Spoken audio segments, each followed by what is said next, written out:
పుటల్లో కొన్ని అధ్యాయాలు సిరాతో లిఖిస్తే ఆధునిక తెలుగు జాతి చరిత్ర మాత్రం ఒక మహనీయుడి ఆకలి మంటలతో రగులుకుంది. ఆ మహోన్నత శిఖరమే అమరజీవి పొట్టి శ్రీరాములు.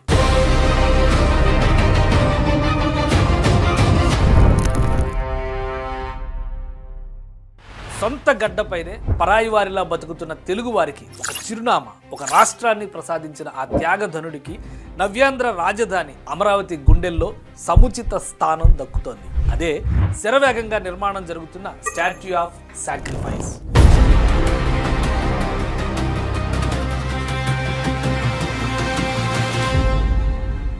పంతొమ్మిది 1952లో మద్రాస్ ప్రెసిడెన్సీలో తెలుగువారికి జరుగుతున్న అన్యాయాన్ని ఎదిరించి ప్రత్యేక ఆంధ్ర రాష్ట్ర సాధన కోసం పొట్టి శ్రీరాములు ప్రాణత్యాగానికి సిద్ధపడ్డారు.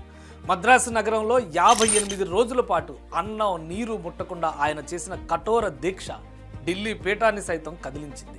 ఆయన ఆకలి మంటల నుంచి, ఆ ప్రాణత్యాగం నుంచే భారతదేశంలో భాషా ప్రయుక్త రాష్ట్రాల ఏర్పాటుపై విస్తృత చర్చ జరిగింది. ఫలితంగా తొలి రాష్ట్రంగా ఆంధ్ర రాష్ట్రం అవతరించింది.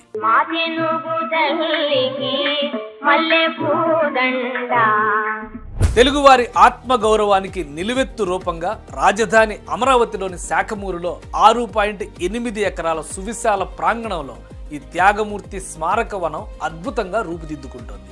58 అడుగుల ఎత్తు కంచు విగ్రహం యాదృచ్ఛికం కాదు.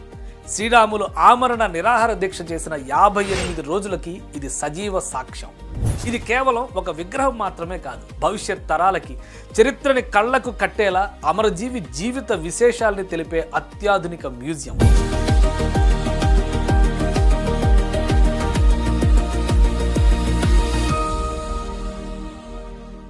ఈ ప్రాజెక్టుని ఆంధ్రప్రదేశ్ ప్రభుత్వం, అమరజీవి పొట్టి శ్రీరాములు మెమోరియల్ ట్రస్ట్ సంయుక్తంగా చేపడుతున్నాయి.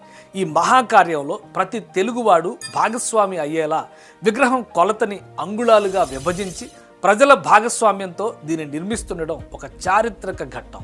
విగ్రహం మొత్తం ఎత్తు వెడల్పుని 11,832 అంగుళాలుగా లెక్కించారు. నిర్మాణ వ్యయం కోసం ఒక్కో అంగుళాన్ని ఒక యూనిట్గా తీసుకుని అంగుళానికి 5,116 రూపాయల చొప్పున ప్రపంచవ్యాప్తంగా ఉన్న తెలుగు ప్రజల నుంచి ఈ ట్రస్ట్ విరాళాలు సేకరిస్తోంది. స్మృతివనం, మ్యూజియం, ల్యాండ్స్కేప్ అభివృద్ధి పనులకి రాష్ట్ర ప్రభుత్వం సహకరిస్తోంది. నాడు తెలుగు రాష్ట్రం కోసం ఆయన ప్రాణాలిచ్చారు. నేడు తెలుగు వారి చిరకాల కళని సాకారం చేస్తూ పీపుల్స్ క్యాపిటల్గా ఎదుగుతున్న అమరావతిలో ఆయన విగ్రహం కొలువు తీరడం చారిత్రక న్యాయం. కుల మత ప్రాంతాలకు అతీతంగా ఉత్తరాంధ్ర నుంచి రాయలసీమ వరకు తెలుగు వారందరినీ మానసికంగా ఏకం చేసే మహోన్నత కేంద్ర బిందువు ఈ విగ్రహం. రేపటి తరం అమరావతికి వచ్చినప్పుడు ఆకాశాన్ని తాకుతున్న ఈ 58 అడుగుల శిఖరాన్ని చూసి ఒక గొప్ప నిజాన్ని గ్రహిస్తుంది. మనకు ఈ రాష్ట్రం, ఈ గుర్తింపు, ఈ రాజధాని ఎవరి దయాదాక్షిణ్యాల వల్ల రాలేదు, ఒక మహనీయుడి ప్రాణత్యాగం పునాదుల మీద వెలిసింది అని గర్వంగా తెలుసుకుంటుంది. శంకుస్థాపన జరిగిన కేవలం 7 నెలల వ్యవధిలోనే పనుల్ని పరుగులు పెట్టిస్తూ అమరజీవి 125వ జయంతి మార్చి 16న దీన్ని ఘనంగా ఆవిష్కరించేందుకు సిద్ధం చేస్తున్నారు. ఈ విగ్రహావిష్కరణ అమరావతి చరిత్రలో సువర్ణాధ్యాయం. రాజధానికి వచ్చిన ప్రతి తెలుగు వ్యక్తికి గర్వకారణం.